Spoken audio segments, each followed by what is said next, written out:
Cette fédération devait organiser ce qu'on appelle une tenue. Alors c'est un truc une réunion de francs-maçons. Elle devait se tenir à la fin du mois d'octobre en Côte d'Ivoire. Ils ont décidé, je viens de l'apprendre, ils ont décidé de déporter cette réunion au Togo, à Lomé, du 30 octobre au 6 ou 7 novembre. Voilà, c'est rien, ça ne dit rien, mais on fait un pas de côté.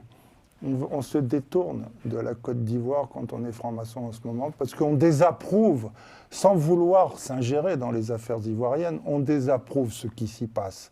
Et voyez, c'est pour ça que Carlyle organise aujourd'hui un débat sur le sujet. Ça bouge. Carlyle, je ne peux pas laisser dire ça. Et c'est une information. Carlyle, ne faisons pas de cette école initiatique. C'est un plateau sérieux. C'est le roi du monde. Non, mais... Je t'ai donné la raison pour laquelle ils ont fait ça. Ils le font pour se détourner de la Côte d'Ivoire. C'est moi qui le dis, sous ma responsabilité. Je viens de te donner une information que tu ne connaissais pas et tu sais déjà que cette information est fausse. Non, je ne comprends pas. Je ne me suis jamais permis de dire que tes informations étaient fausses. Jamais. Je n'ai pas dit ici que l'information est fausse. Alors elle est vraie. C'est le commentaire que tu fais de l'information. Non, c'est pas un commentaire, c'est une information. Tu nous dis ici qu'ils ont délocalisé leur rencontre qui devait se faire à Abidjan. Pour ne pas la dérouler, pour ne pas qu'elle se tienne. Oui, je l'affirme. Nous sommes en train d'ébaucher toute forme de lecture et d'observation liée à ce déploiement des 44 000 soldats sur tout le territoire. En précisant qu'il n'y a pas de crise en Côte d'Ivoire. Nous sommes 6 à ne pas être sûrs à 100% que Simone Gbagbo sera bien candidate lors du 25 octobre 2025. Qu'elle sera présente, oui. Aucun d'entre nous ne le sait. Pourquoi? Comment? Parce qu'elle peut retirer sa candidature.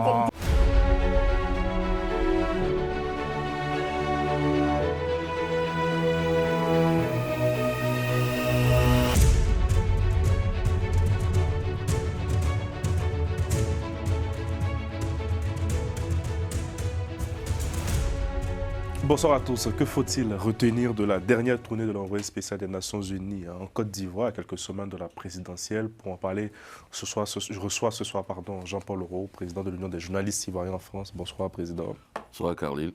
Nobel Navarro, bonsoir. Bonsoir, Carlyle. Henri Kia, bonsoir. Bonsoir. Vous allez bien? Je vais très bien. Très longtemps, hein? Ouais, ça va. Merci de m'avoir invité. Duplex, merci. Duplex, Jean-Yves Doué, bonsoir Jean-Yves. Bonsoir, Carlyle. Et Armand Gérard Obo qui nous rejoindra tout à l'heure. Messieurs, que faut-il voir, Monsieur le Président, que faut-il voir derrière cette deuxième visite du représentant spécial du secrétaire général des Nations Unies en Côte d'Ivoire? Pour moi, rien de particulier ni de spécial. Le représentant spécial du secrétaire général des Nations Unies pour l'Afrique de l'Ouest fait le tour des pays qui ont tout simplement ont des élections cette année. La Côte d'Ivoire, dans ce cas-là, voilà pourquoi il est là, pour voir si le processus électoral est bien engagé, si tout marche bien et si ce processus électoral-là correspond aux standards, je dirais, internationaux. Donc sa présence n'a rien de particulier, si ce n'est suivre la voie normale de l'organisation internationale dans le suivi des pays qui organisent des élections et qui acceptent je pourrais dire, son regard ou son observation. Non, mais... Oui, c'est ça. Jean-Paul a tout dit. C'est ce qu'on appelle un affichage diplomatique. Mais ça n'est que ça, mais c'est aussi ça. C'est-à-dire que la diplomatie, ça n'est pas rien. Ça compte. Ça peut changer les choses. Ce qui est intéressant dans cette mission, c'est que c'est la seconde. La précédente était... En avril. En avril, voilà. Ouais. En avril, les Nations Unies avaient souhaité des élections apaisées. Là, les Nations Unies souhaitent des élections apaisées. Fallait-il le dire 2 fois et quand on dit quelque chose 2 fois, pourquoi le dit-on 2 fois? C'est ça l'intérêt, c'est toute la question. Ces échanges ont permis de réaffirmer l'engagement des Nations Unies à accompagner la Côte d'Ivoire dans cette étape cruciale de son histoire démocratique. Les élections sont toujours un défi, mais elles doivent être une opportunité pour renforcer la paix, la stabilité, la cohésion sociale, a déclaré M. Simao. Henri, à quelques semaines quasiment, on est quasiment à un mois de l'élection présidentielle, est-ce que les lignes peuvent encore bouger? Est-ce que les revendications des candidats recalés peuvent être encore entendues par une médiation des Nations Unies, par cette mission-là? Moi, je dirais non. Là, nous ne sommes plus à ce stade. Aujourd'hui, c'est de vraiment favoriser les élections inclusives et voilà. La CEI a déjà statué en fait sur les candidats le Conseil constitutionnel, pardon, autant pour moi, a déjà statué sur les différents candidats qui vont compétir pour les élections présidentielles. Donc là, il y a lieu de maintenir le cap. Le Conseil électoral, la Constitution électorale, voilà, a donné le mot d'ordre. Il va définir son chronogramme. Aujourd'hui, comme le président Oro l'a dit, également Norbert l'ont signifié, la mission de l'ONU, c'est de venir s'enquérir en fait des éléments qui ont été mis en œuvre, qu'est-ce qui reste à faire, et la finalité, c'est de pouvoir avoir des élections crédibles, transparentes et apaisées. Donc pour moi, aujourd'hui, il n'y a pas lieu de mettre en place ce qui a été dit il y a 2 mois, il y a 3 mois ou à 4 mois de cela. C'est de vraiment aller sur les bases, les éléments essentiels, aller aux élections et pour que ces élections-là puissent être apaisées et garantir la paix. C'est ce qu'il a rencontré tout le monde, les candidats retenus, exclus, la société civile, les institutions et tout. Jean-Yves Doué, tout ça pour ça finalement? Oui, ben déjà, il faut rappeler que cette rencontre-là intervient dans le cadre de... On avait le président Thiam qui était déjà aux États-Unis et on avait dit ici que le président Ouattara ne s'était pas rendu là-bas parce voilà, il y avait beaucoup de choses qui se disaient. Donc, bizarrement, ou bien je ne sais pas si je lui ai dit par coïncidence, on a le représentant de l'ONU qui vient en mission à Abidjan, qui rencontre le président Ouattara ainsi que tous les autres acteurs de ce processus électoral-là. Et donc là, c'est normal que ça puisse faire jaser dans le sens où il y a eu pas mal de coïncidences. Mais de là à dire que ça va impacter le processus électoral, ben, je dis non. Moi, je dis que peut-être si l'ONU voulait vraiment favoriser ou du moins inciter, pour ne pas dire soutenir les revendications de cette opposition afin d'avoir des élections, je vais dire, inclusives. Comme le définit cette opposition-là, ils seraient venus un peu plus tôt, avant que la CEI même comment on appelle ça, ne donne la liste provisoire, c'est-à-dire ils auraient incité la CEI à faire une RLE de base et après maintenant essayer d'entreprendre pas mal de négociations pour que ces élections-là puissent inclure tous les chefs les chefs des différents partis d'opposition. Donc ils ne l'ont pas fait. Et venir après la programmation de la liste définitive par le Conseil constitutionnel, qui une décision qui est susceptible dont on n'a pas de recours, voilà. Donc, venir après cette décision-là pour entreprendre une quelconque mission, moi, je pense que c'est comme un coup de pied dans l'eau. Donc, Président Jean-Paul Oro. Ne nous trompons pas, ce n'est pas une mission de médiation entre les acteurs de la vie politique ivoirienne. C'est une mission d'ordre normal.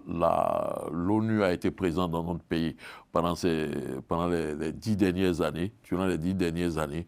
Certainement qu'aujourd'hui, le processus d'observation du scrutin et du processus électoral, c'est cela la simple mission. Il n'y a aucune vocation pour l'ONU ici de venir intervenir, s'impliquer dans quoi que ce soit. En avril, ce même représentant du secrétaire général de l'ONU était s'enquérir de la situation du processus électoral. Où il en était, il avait démarré, où il en était. Aujourd'hui, il est venu voir certainement, nous sommes à un mois des élections, voir où ce processus-là en est. Voilà, c'est aussi simple que cela. Et se dire que s'il n'a pas fait d'observation ou de réflexion après coup, pour lui, certainement que ce processus électoral, comme je l'ai dit tantôt, répond aux critères internationaux d'une élection crédible, transparente. On fera peut-être des réflexions pour voir si c'est le cas. Mais pour l'instant, il ne faudrait pas qu'on imagine que l'arrivée de ce représentant spécial vient donner des injonctions ou des recommandations à qui que ce soit. Si, dans les recommandations, oui, peut-être. Mais des injonctions, je ne sais pas. Non, s'il y avait des recommandations, il allait avoir une publication d'un communiqué. Mais il vient Je sais qu'il y a un communiqué qui a été publié où on nous dit, il souligne l'importance d'une implication responsable de tous les acteurs politiques, rappelant que la paix ne survient pas spontanément, mais se construit par des efforts collectifs et continus. Et puis notons aussi qu'une recommandation n'est pas forcément une injonction. Oui, mais c'est ça que je dis. Voilà. Bon, au moins, c'est bien de savoir quelle est la position de l'ONU, ce qui se passe en Côte d'Ivoire. L'ONU est convaincu que les élections vont bien se dérouler. Et que voilà, ce que le représentant spécial nous dit, l'élection est en train de bien se dérouler et qu'ils vont bien se dérouler et vont aller à leur thème. Parce que, par exemple, vous savez qu'il y a certains partis politiques aujourd'hui qui sont convaincus que l'ONU peut faire bouger les lignes. Ah ouais. C'est pour ça qu'on fait cette émission, pour savoir finalement à quoi servit cette deuxième visite. Ouais, justement, c'est ce que je suis en train de dire. Cette deuxième visite ne sert à rien. En fait, c'est la réflexion que je pousse. Cette deuxième visite ne sert à rien parce qu'au dit du représentant spécial du secrétaire général de l'ONU, à l'entendre et à le lire, la Côte d'Ivoire est dans une situation où le processus électoral en train bien se dérouler et qui va aboutir à des élections qui vont se dérouler dans la paix. C'est ce qu'il est en train de dire. Oui, Jean, rapidement. Oui, président, bon, je ne sais pas si peut-être c'est à moi, le président a répondu ou je ne sais pas à qui, mais là, en fait, on voit un représentant de l'ONU qui vient en Côte d'Ivoire. Il n'a pas rencontré Jean-François Kouassi, il n'a pas rencontré les autres candidats. Je veux dire, peut-être cette quarantaine de candidats qui ont été exclus. Il a rencontré principalement le PPACI, il a rencontré Pascal Affi-N'Guessan. Donc, quelque part, il est un peu, il a quelques informations sur la tension qui règne en ce moment en Côte d'Ivoire. Donc, on ne peut pas dire que il sait que le processus se passe bien. Il sait qu'il y a quelques velléités. Donc, lorsqu'il vient, il rappelle encore dans son communiqué, il rappelle la nécessité de garder cette stabilité-là dans la sous-région compte tenu des enjeux sécurité et tout. Donc là, on ne peut pas dire qu'il sait que tout va bien se passer. Non, il vient à cette mission-là pour apaiser, pour essayer de maintenir ce climat de paix-là en incitant les acteurs, je vais dire ces grands partis d'opposition-là, à plus œuvrer pour un environnement de paix qu'autre chose. Donc voilà, on ne peut pas dire qu'il sait que tout va bien se passer. Non, il a quand même des doutes là-dessus. Oui, Khalil, moi je comprends ce que dit Jean-Paul quand il dit que c'est une mission qui n'a servi à rien. Je comprends une frustration chez Jean-Paul, comme chez beaucoup d'Ivoiriens qui attendaient que l'ONU renverse la table. Mais quand on dit ça ne sert à rien, dès lors, c'est vrai, pourquoi organiser un débat dans la bande à Carlisle pour une mission qui ne servirait à rien maintenant? Juste pour dire qu'elle n'a servi à rien. Ça, on peut alors, bon... Parce que c'est ça aussi l'ONU dans nos affaires. Oui, alors, oui, d'accord. Mais pourtant, Carlisle nous invite à en parler. Et je pense que Carlisle a tout à fait raison. Et je pourrais l'expliquer, mais ça me demanderait peut-être 2 minutes. C'est ce genre de réflexion, je l'avais en début de carrière. J'ai mis toute une vie à comprendre ce que je vais essayer de vous expliquer. C'est très anecdotique, mais c'est extraordinaire. Il y a un demi-siècle, j'étais très jeune. Il s'avère que c'était en 1975, à Helsinki, capitale de la Finlande, en juillet et en août. S'est tenue à Helsinki une conférence diplomatique qui s'appelait la CSCE, la conférence sur la sécurité et la coopération en Europe.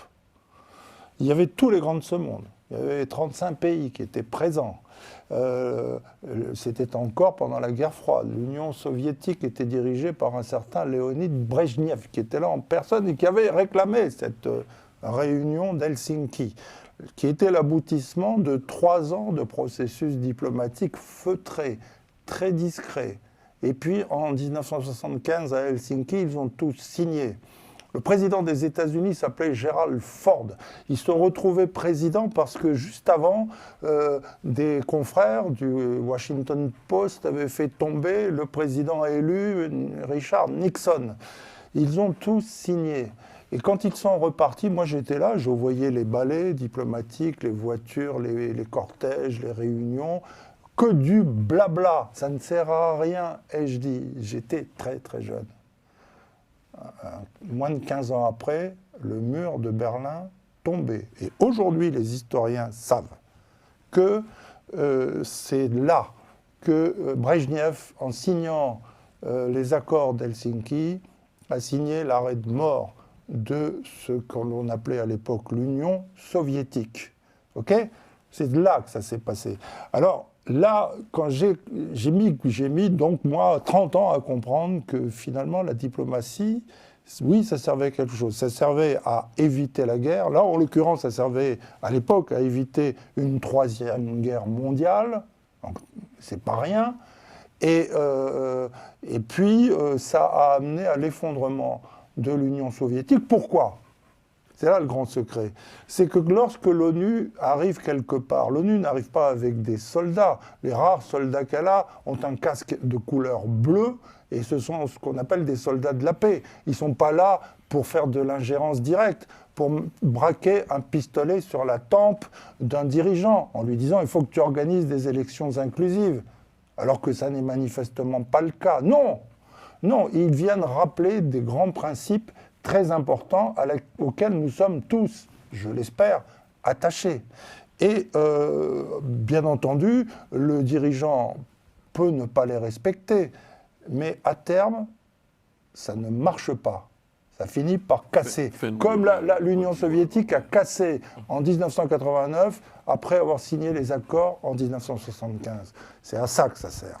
Fais-nous le lien avec la Côte d'Ivoire. Eh bien, l'ONU vient en avril 2025 en Côte d'Ivoire pour réclamer, en avril, pour réclamer des élections inclusives.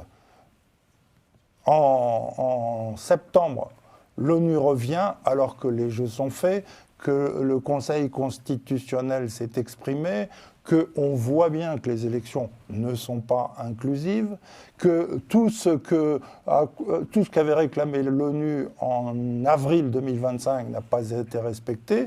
Ils viennent, ils ne sont pas chez eux, ils disent simplement la même chose. Nous réclamons le respect des règles les plus élémentaires de la démocratie élective. Elles ne sont pas respectées. Ils prennent date, c'est tout. Mais ils n'ont pas le même temps. Le temps de la diplomatie, c'est un temps long. C'est pas ce que j'ai lu. Hein, c'est pas ce que j'ai lu. J'ai lu clairement un communiqué qui est assez simple, qui encourage tous les acteurs de la vie politique, tous les acteurs de la vie politique ivoirienne, de la classe politique ivoirienne, à s'engager dans un processus électoral transparent et apaisé. Voilà ce que j'ai lu. Le reste, je ne sais pas. Ce que tu viens de dire, ce rappel historique que tu viens de dire sur la conférence d'Helsinki, nous savons tous que la conférence d'Helsinki lors de la guerre froide, visait, comme toi-même tu l'as conclu, à éviter qu'il y ait une troisième guerre mondiale parce que les esprits s'échauffaient. Voilà, la chute du mur de Berlin dit que ça vient depuis...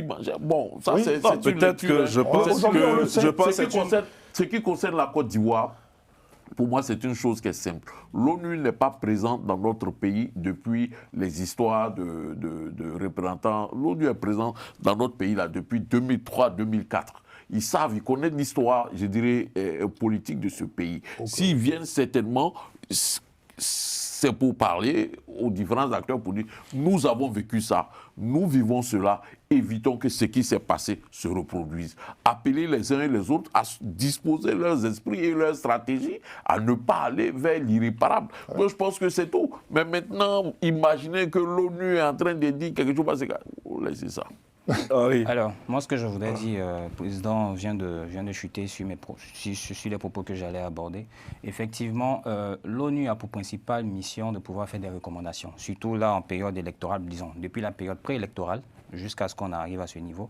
Et pour moi, en fait, les recommandations sont faites. Alors, lorsque l'ONU émet des recommandations, ces recommandations-là peuvent être mises en œuvre par le gouvernement ou pas. Mais l'ONU n'a pas pour mission de pouvoir s'ingérer de façon radicale. Si je dis sur ce plateau Ban Ki-moon, ça vous fait penser à quoi, la Côte d'Ivoire? Oui, j'ai beaucoup de souvenirs. Pour moi, Ban Ki-moon, avec son représentant Yonggi Choi, au-delà d'avoir eu un rôle de médiateur dans la crise ivoirienne de 2002 jusqu'à 2011, au-delà du rôle de médiateur, ils ont été des acteurs. Exactement. Exactement. Ils ont été des Voilà, acteurs. donc je pense que la question a été tellement bien posée. Vous posez la question et puis on ne peut pas dire que l'ONU ne sert à rien. Oui, Non, justement, pour moi, la question a été tellement bien posée. Elle ne peut aller plus loin. La mission de ce représentant spécial là n'a servi à rien. La diplomatie, c'est derrière. C'est pas tout à monter à l'écran. Non, la diplomatie, quand elle est apparente, c'est vrai, c'est pas tout on dit. Mais j'estime que ce que ce monsieur est venu faire en Côte d'Ivoire depuis mars-avril jusqu'à aujourd'hui, on n'a rien vu qui a bougé. Rien vu qui a bougé. Mais président, justement, si jusqu'aujourd'hui, on n'a rien vu qui a bougé, c'est que c'est peut-être, je ne dis pas que c'est ça, c'est peut-être parce que la position de l'ONU est déjà connue. C'est peut-être parce qu'ils ont déjà une position tranchée. Voilà. Parce que, comme Khalil le disait, en 2010, de 2002 à 2010, on a eu Ban Ki-moon. Voilà. Donc, on ne peut pas dire que avant Ban Ki-moon, on a eu Kofi Annan. Voilà. Donc, on sait ce que Témoudjiri a été dans la crise ivoirienne. Oui, on ne peut pas dire, en fait, je veux dire qu'on ne peut pas parler, on ne peut pas négliger l'ingérence ou bien du moins l'apport de l'ONU dans nos élections. Mais ce que je veux faire remarquer aussi, c'est que après la visite, ou bien du moins lors de cette visite-là, on a vu, lors de cette mission-là, après ça, on a vu que le PPACI qui jusqu'à aujourd'hui demandait, jusqu'à hier, demandait à rencontrer le ministre de l'Intérieur. Ils n'ont pas eu gain de cause, justement. Et bizarrement, après le passage, on voit qu'il accepte de les rencontrer. Voilà. Donc, je veux dire qu'il ne faudrait pas qu'on se dise, peut-être, on ne sait pas, c'est parce que cette opposition commune-là attend. Mais, je veux dire, quelque part, il y a quand même pas mal de choses qui bougent. Donc, voilà. Pour moi, c'est pas mal de noter ce que j'en ai dit. Peut-être qu'au-delà des revendications principales, on peut être peut-être majoritairement d'accord sur ce plateau que, franchement, on ne voit pas une RLE qui sera ouverte à quelques mois de l'élection. On ne voit pas Laurent Gbagbo, Thiam, candidat. Ça, bon, si ça arrive, c'est que ça relève du miracle. Quand moi, j'ai dit que cette mission n'a servi à rien, bon. Bon, après, il peut y avoir des petits bougets quand même, un président. On prend date. Ben oui. Prendre date pourquoi? Après les élections? Oui. C'est jamais. Bien sûr. Mais, bon, moi, soyons, je n'ai pas envie de dire soyons sérieux, hein, mais pour moi, c'est une chose qui est aussi simple que cela. Quand on parle de l'ONU, nous les pays africains, là, surtout nous les anciennes colonies françaises, là, il faudrait qu'on en parle avec, en réalité, beaucoup de lucidité. Bien sûr. Ceux qui parlent en notre nom à l'ONU, là, ça s'appelle la France.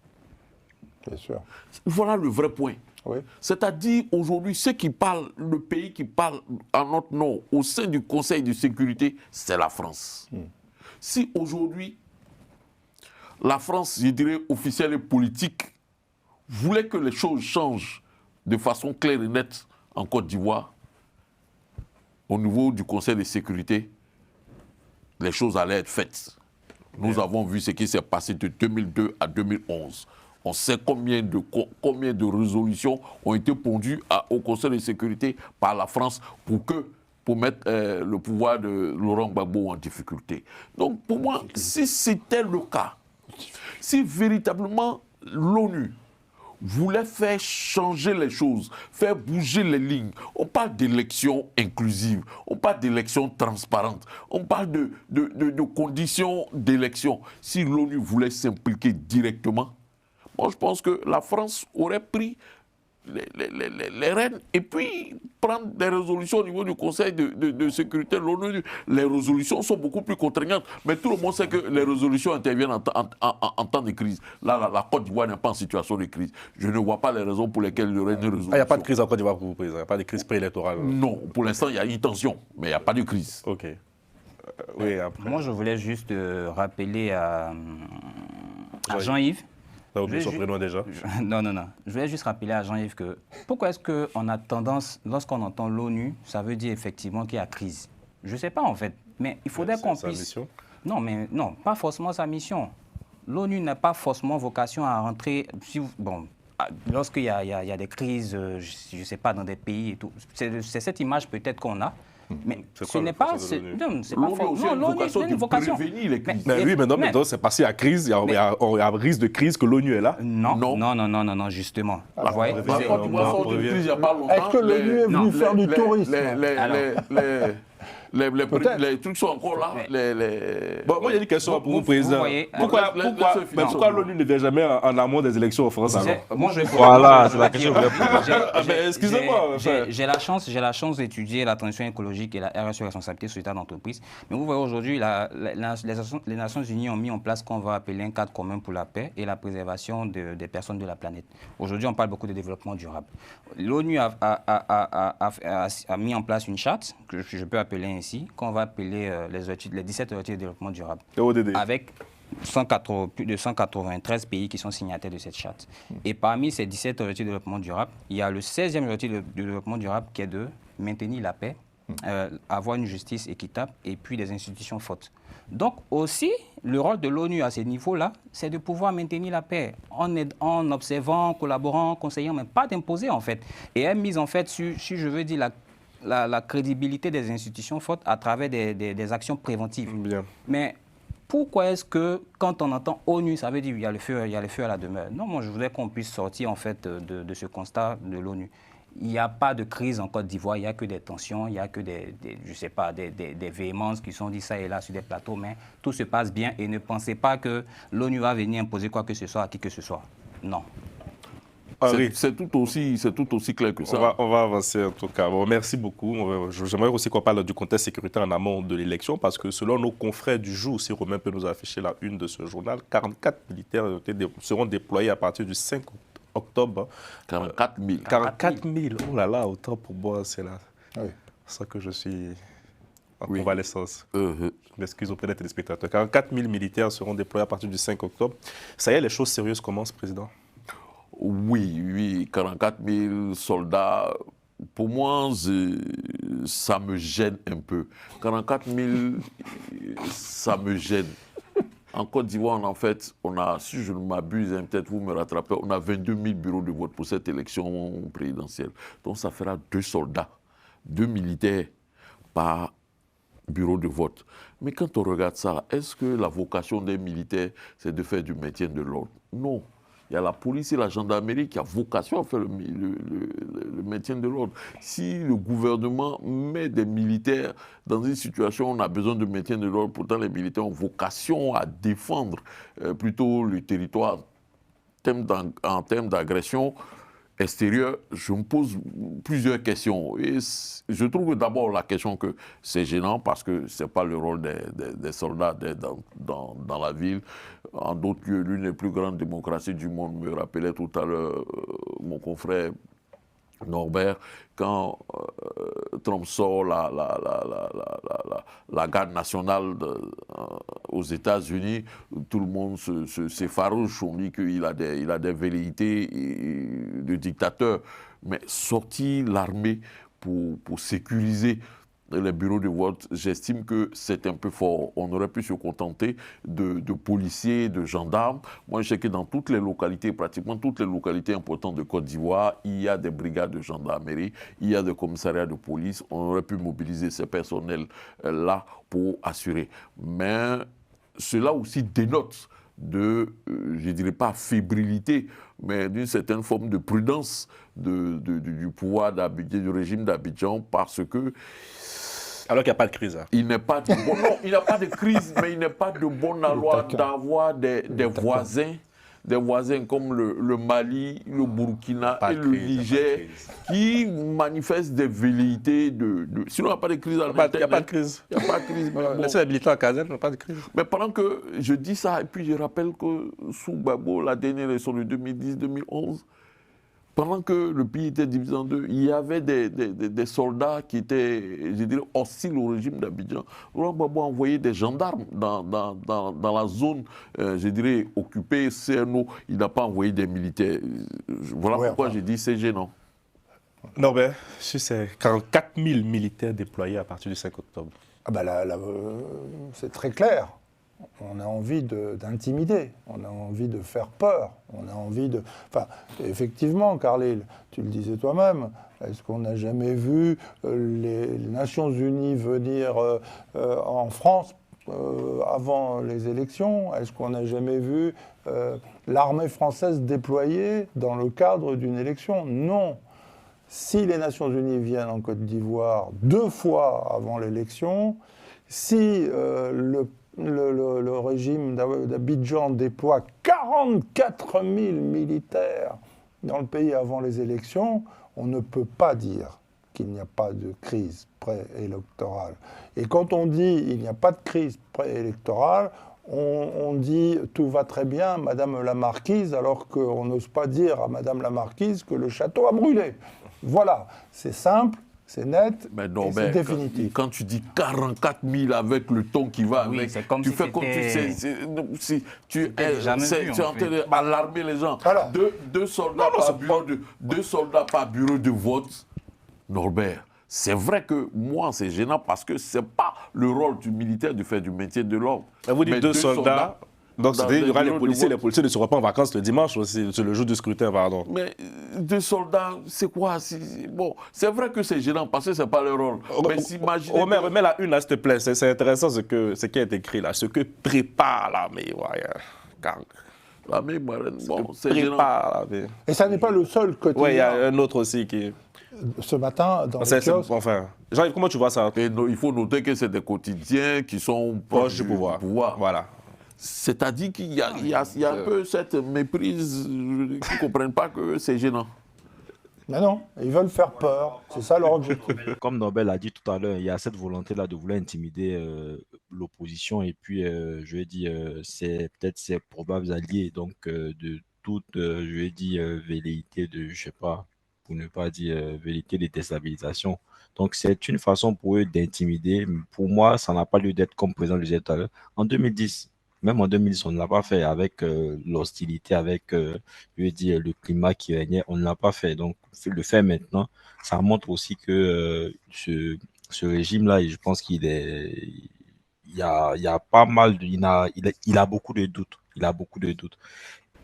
Alors, moi, je ne suis pas d'accord avec Jean-Yves. On le sait, c'est voilà, bon de ce plateau. Allez comparer 2 régimes où c'était le pouvoir du président Laurent Gbagbo. Aujourd'hui, c'est M. Alassane Ouattara. Ce ne sont pas les mêmes contextes, ce ne sont pas les mêmes enjeux.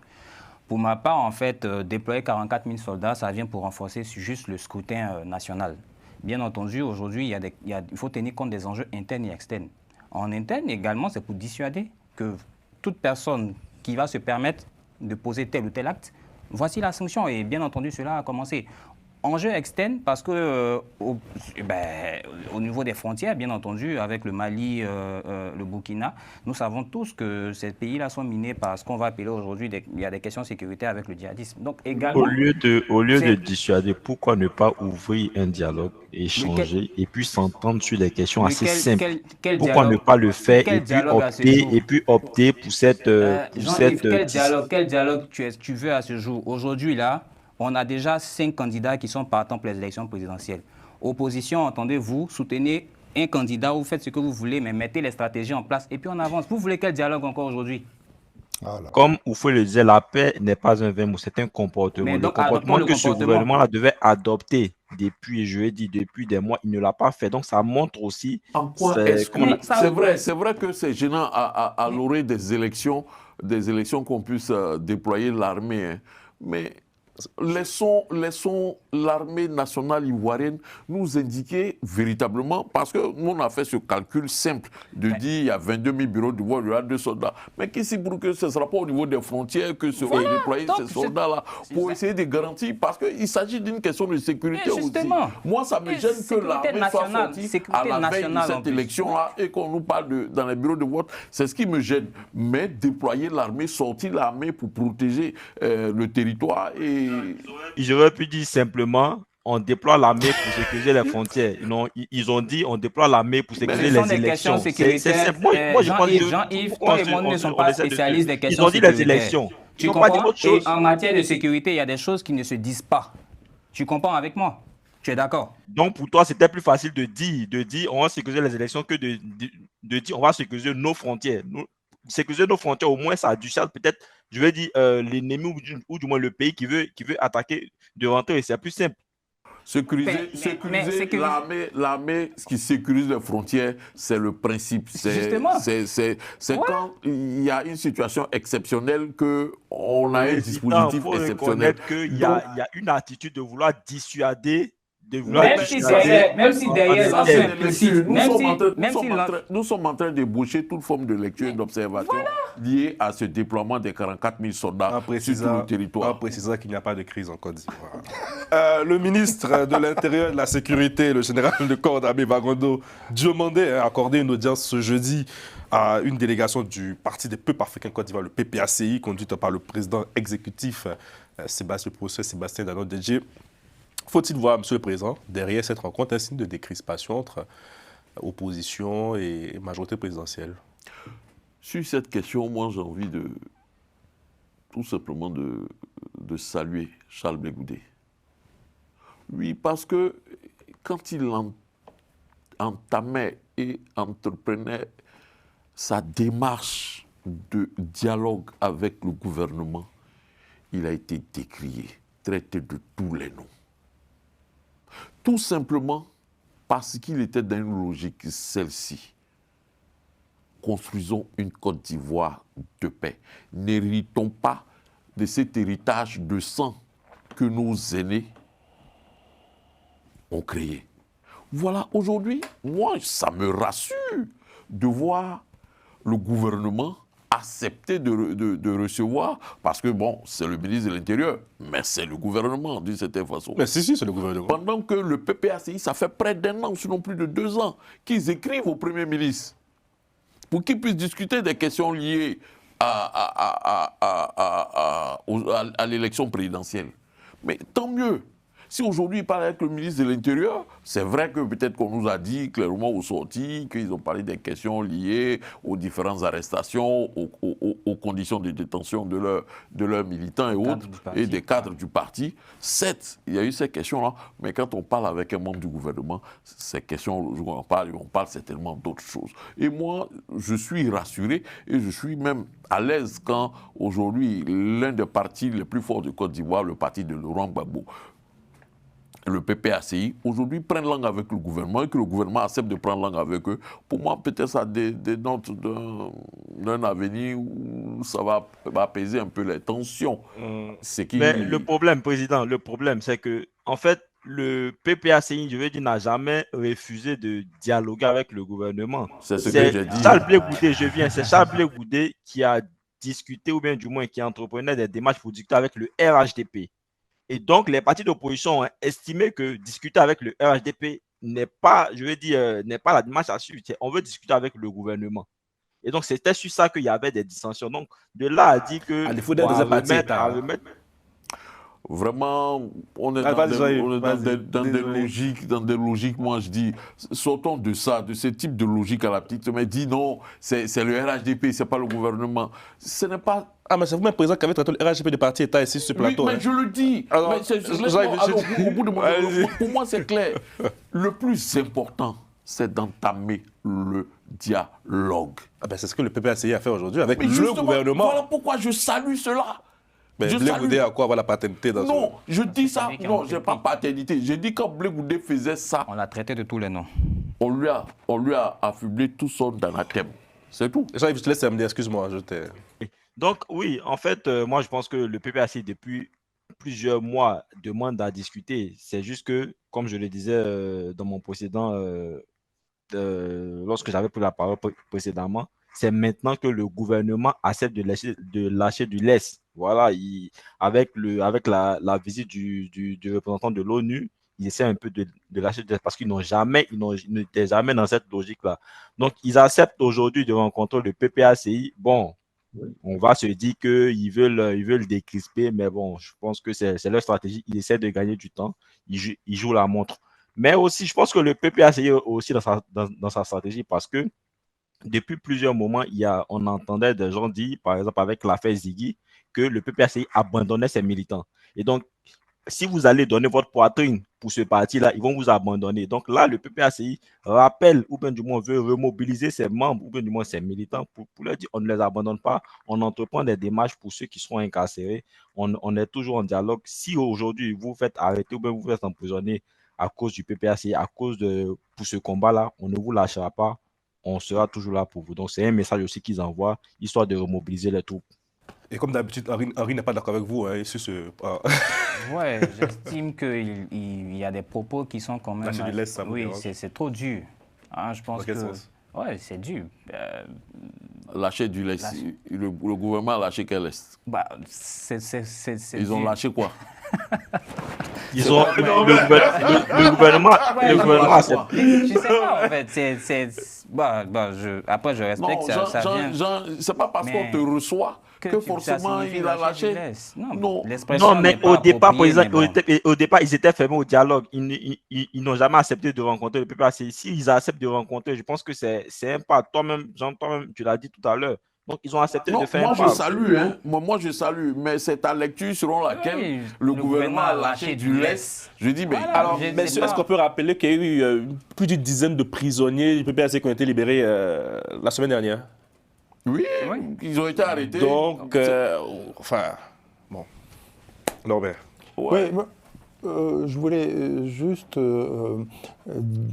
rappeler une information incontestable que j'ai entendue un jour sur une antenne, et puis vous donner une petite information, vous révéler une toute petite information en disant bien qu'il s'agit d'une petite information en lien avec le sujet qui nous occupe. La petite information que j'ai entendue sur une antenne, c'était sur l'antenne de Télé-Sud, dans une émission qui s'appelle La Bande à Carlisle, où j'ai entendu un jeune confrère nous révéler que sa maman, un confrère qui a 29 ans, sa maman lui a dit un jour « faut pas mettre ta bouche dans ça ». Et donc, moi, j'ai compris que cette maman, elle avait peur pour la vie ou pour la sécurité de son fils. Je constate que cette maman a peur. Et donc, c'est pour ça que tout à l'heure, j'ai dit qu'on cherche à intimider les Ivoiriens en déployant 44 000 soldats, et je le dis avec ce ton, oui, on cherche à les intimider, à faire peur, à faire en sorte qu'un jour, une maman qui a tellement peur aille voir son fils de 29 ans qui fait de la télévision, lui disant « Attention, ce que tu dis, si tu mets ta bouche dans ça, il va t'arriver des bricoles. » Je ne sais pas si elle a raison, cette maman, ou si elle a tort. Je constate qu'elle a peur et qu'elle craint pour la sécurité de son propre enfant. Alors ça, vous pouvez le vérifier parce que l'émission, elle est excellente et je la recommande à tous les gens qui nous regardent. Petite information, Carlisle, oui. Toute petite. Alors, j'ai dit que c'était tout petit. Une hirondelle ne fait pas le printemps, dit-on. C'est un proverbe bien connu. Donc, vous allez me dire, c'est pas grand-chose. Mais il existe des gens qui s'activent pour défendre les droits de l'homme, les droits humains, la démocratie, qu'on appelle des francs-maçons. Ces gens-là, ils bougent beaucoup, ils observent, ils suivent très attentivement les recommandations des Nations Unies. Et il existe une fédération qu'on appelle la Fédération des droits humains, qui regroupe 6 pays et qui est présente en Afrique de l'Ouest. Cette fédération devait organiser ce qu'on appelle une tenue. Alors c'est un truc une réunion de francs-maçons. Elle devait se tenir à la fin du mois d'octobre en Côte d'Ivoire. Ils ont décidé, je viens de l'apprendre, ils ont décidé de déporter cette réunion au Togo, à Lomé, du 30 octobre au 6 ou 7 novembre. Voilà, c'est rien, ça ne dit rien, mais on fait un pas de côté. On se détourne de la Côte d'Ivoire quand on est franc-maçon en ce moment, parce qu'on désapprouve, sans vouloir s'ingérer dans les affaires ivoiriennes, on désapprouve ce qui s'y passe. Et voyez, c'est pour ça que Carlisle organise aujourd'hui un débat sur le sujet. Ça bouge. Carlisle, je ne peux pas laisser dire ça. Et c'est une information. Carlisle, est-ce que tu sais que, je vais te donner cette information-là, j'ai ma nièce qui s'appelle Maryse, qui devait se marier le 25 octobre. Jour de l'élection. Jour de l'élection. Ça aurait été un mariage électoral. Elle a reporté son mariage d'une semaine et d'un mois. Elle se marie en novembre. Où est le drame? Est-ce que cela veut dire que le pays va sauter? Est-ce que cela veut dire que les... On parle Non, parle... c'est un calendrier de cette organisation Mais de président, Non. attention. Non, s'il vous plaît.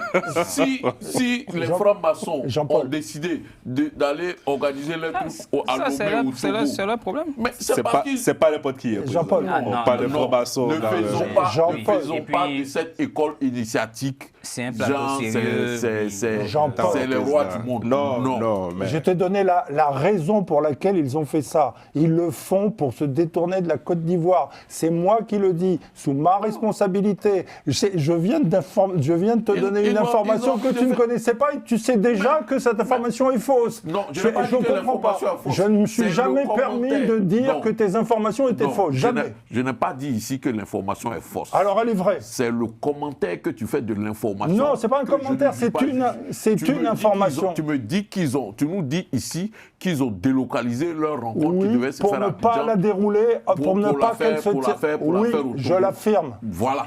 Maintenant, c'est toi qui fais le commentaire selon lequel, parce qu'aujourd'hui, la franc-maçonnerie se détourne de la Côte d'Ivoire. C'est ce que c'est ça. Non, ton j'ai pas commentaire. dit ça. J'ai dit une tenue des droits humains qui se déroule en Togo pour ne pas se dérouler en Non. Côte d'Ivoire. C'est une information que je te donne. Oui, tu c'est devrais me l'information remercier. que tu donnes. Tu ne donnes ton commentaire, c'est ton commentaire. Non, Sinon, c'est pas un l'information- commentaire, c'est une Si. information, Non. bon sang. L'information messieurs, est on claire. avance. Il se détourne. Ton commentaire pour dire c'est détourne de la Côte d'Ivoire, non. Si, monsieur, c'est pour ça qu'ils le font. Mais je te. Ah, enfin, bon. ok. Bon, on avance. Et en Regarde. tout cas, on espère aller au mariage de votre nièce, président. Oui. Nous espérons tous. Nous espérons tous. Que le mariage électoral. là. Non, elle a. C'est dommage, hein, 25 octobre. Sinon, ça allait. Maintenant, quant à la maman. Dans un quant à pays, il n'y la a pas de maman- crise. On peut faire les mariages sous l'élection. Bien sûr. Allez, on y va. Quant à la maman du confrère qui a Cap-Côte d'Ivoire. peur, la maman du confrère, elle est inquiète pour son fils. C'est tout à fait normal. Ah oui, C'est c'est ce qu'on normal. disait tantôt. Il y a de la tension. Est-ce que la tension veut dire qu'il y a crise? Non. Bien. Il y a de la tension, c'est normal. Il nous Parce reste- que la Côte d'Ivoire a une histoire. Pourquoi on veut faire comme si la Côte d'Ivoire n'a pas Il une nous histoire? reste 10 On sait minutes, que depuis messieurs. on sait que depuis 2000, il y a eu crise lors des élections présidentielles. En 2005, il n'y a pas eu d'élection, mais on sait ce qui s'est passé en 2002. On sait qu'en 2010, il y a eu crise. On sait ce qui s'est passé en 2015, il n'y a pas eu crise parce que l'opposition n'était pas présente. Henri Konan Bédié a appelé à voter Ouattara. En 2020, il y a eu crise. On sait ce qui s'est passé. Voilà cette histoire, je dirais, Bien. de crise en Mais Côte d'Ivoire. C'est on ce qui peut pose peut-être ça. demander à l'intéressé ce qu'il en pense. Parce que, après tout, c'est sa maman. Pardon, il s'agissait Ah, non, de il lui. s'agissait- Non. ok. La candidate, on va pas citer les d'accord. contemporains, s'il vous plaît. Ok. La candidate à la présidentielle, Simone Gbagbo, qui était porte-parole de Cap Côte d'Ivoire, a annoncé hier sur ses réseaux sociaux via un courrier se faire représenter aux activités de la CAP, la Coalition pour l'alternance pacifique en Côte d'Ivoire. Quel regard portez-vous, Président, sur cette démarche de la candidate à la présidentielle? Pour moi, c'est aussi simple que ça. Hein. Elle a rendu le tablier du porte-parole, l'a donné à Thiam, parce que tout simplement, elle voulait se concentrer sur sa campagne. Donc, Cap Côte d'Ivoire, elle, c'est fini. Non, c'est pas que c'est fini. Elle a une responsabilité politique au sein d'une coalition. Elle estime qu'elle ne peut pas coordonner les deux, sa campagne et les Non, mais en fait, ma activités. question est intéressante parce qu'on dit coalition pour une alternance pacifique. Donc, Oui. on voulait mettre en place les conditions pour aller aux élections. Oui. Donc, on considère que Simone Gbagbo acte aujourd'hui que les conditions sont réunies pour aller aux élections. Simone Et que Gbagbo- Cap, merci beaucoup, Non, je vais aux élections. Elle n'a pas dit qu'elle a abandonné ses actions. Elle dit sa responsabilité de porte-parole de la coalition. Là. Elle n'est Bon, pas on laisse sortie. le porte-parole là de côté. Oui, c'est ce qu'elle En tant que membre qui défendait... Elle est toujours dedans. Mais comment on peut dénoncer des conditions et participer à une élection? Mais justement, si tu n'es pas, pourquoi veux-tu qu'elle ne participe pas à cette élection, même si elle en dénonce ces conditions? Voilà pourquoi elle estime qu'il faut appeler massivement à un vote Bien. des Ivoiriens qui pourrait barrer la route au 4e mandat du président Alassane Ouattara. Voilà elle, sa mission. Bien, Président. Mais cependant, elle reste toujours dans Cap Côte d'Ivoire. elle reste toujours dans la Cap Côte d'Ivoire et elle a toujours, mais c'est sa responsabilité de porte-parole qu'elle estime Elle n'a qu'elle plus le temps, elle a dit. qu'elle peut plus assumer pendant qu'elle a sa campagne à mener. Jean-Yves, réaction au propos du Président? Oui, moi je pense que c'est une façon voilée de se retirer déjà, de se retirer de cette coalition parce que jusqu'à présent, lorsqu'elle a eu sa candidature de validée, elle n'a pour l'instant pas entrepris comment on appelle ça? Allez-y.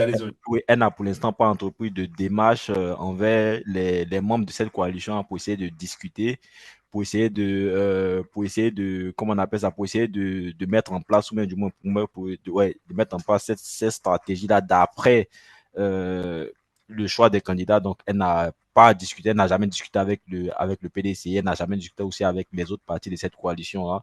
Bah, je suppose, à part peut-être le président Charles Blé Gouda avec son parti. Donc, je veux dire que il n'y a jamais eu de suite dans cette coalition-là. Du coup, aujourd'hui, elle considère que cette coalition-là peut-être ne répond plus, mais elle lance un dernier appel en appelant tous les partis qui sont dans cette coalition-là à la rejoindre afin de soutenir sa candidature. Et puis, après qu'elle ait été élue, elle va peut-être mettre en place ces conditions. Mais moi, j'estime que c'est pas.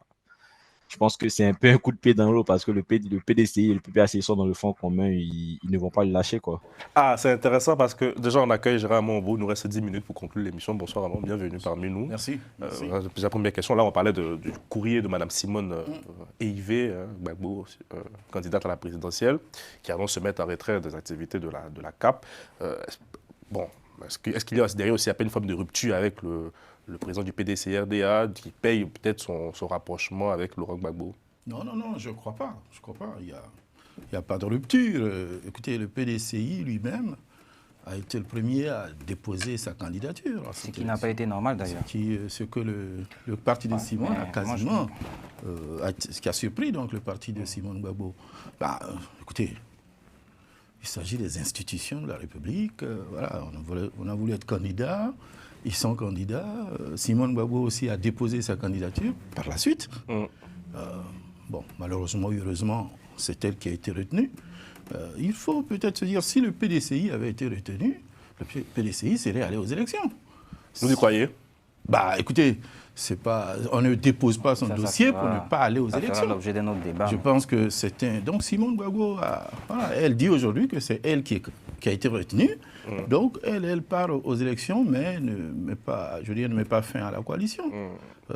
C'est une façon de dire au PDCI que peut-être que...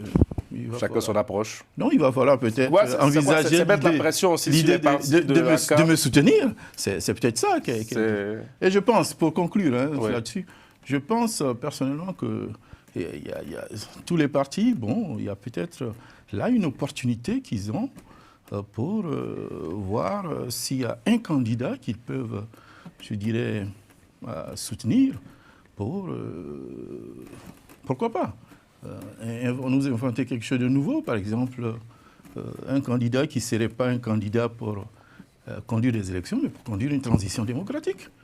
Pourquoi pas? Vous savez, la Côte d'Ivoire est très innovatrice. Elle peut nous susciter quelque chose de nouveau, où un candidat retenu, je nomme, entre eux, il y a, comment il s'appelle, Awad Donmelo. Qui a eu cette idée? Il y a Simone Gbagbo. Je pense que ce serait bien de regarder de près cette idée, si elle vient de Domelo, comme vous dites. C'est ça, non, dans son courrier qu'il avait adressé au président Gbagbo. Je pense qu'il n'y a pas d'autre façon. Les Nations Unies, dont vous avez discuté tout à l'heure, les Nations Unies n'ont pas vocation à arrêter des élections. Attention, les Nations Unies n'ont pas vocation à arrêter des élections en cours dans un pays souverain. Armand Obo qui vient d'arriver en tout rattrapé. Les trois sujets. C'est un pays souverain. Et donc, mais c'est pas un rattrapage ethnique. Non, pas du tout. Il faut, de notre expérience, enfin, regardez un peu dans l'histoire. Les Nations Unies n'interviennent en fait que dans deux cas en réalité. Dans un cas où c'est elle elle-même qui assure les élections. C'est le cas du Cambodge, c'est le cas de Haïti, après le renversement du président prêtre, Aristide. C'est le cas aussi de Timor oriental. Donc, c'est là, il y a eu 4 cas comme ça où ils ont suspendu, parce que, par exemple, dans le cas de Cambodge, les Khmers rouges ne voulaient pas faire d'élection dans leur zone. Alors, ils ont dû suspendre le processus eux-mêmes et qu'ils ont repris. Mais dans le second cas où ils rattrapent, où ils agissent, d'ailleurs, là, c'est le cas où ils sont associés pleinement aux élections. C'est le cas de la Côte d'Ivoire en 2005. Quand les élections étaient reportées en 2005, ils n'étaient pas organisateurs, mais ils étaient associés pleinement dans la certification. Et donc, sauf que c'est la Côte d'Ivoire qui a d'abord demandé le report des élections. Et eux, ils approuvent. C'est le cas du Congo. avec la MINUSCO. Voilà, donc les Nations Unies ne viennent pas comme ils font aujourd'hui, là. Ils ne sont ni associés aux élections, ils sont ni organisateurs des élections. Ils peuvent à la limite faire des recommandations pour prévenir les crises, pour prévenir la paix. C'est ce que monsieur fait. Ils sont partis de Côte d'Ivoire depuis 2017. Écoutez, aujourd'hui, ils ne sont pas pleinement associés à ce qui se passe en Côte d'Ivoire. Je pense qu'il ne faut pas se leurrer.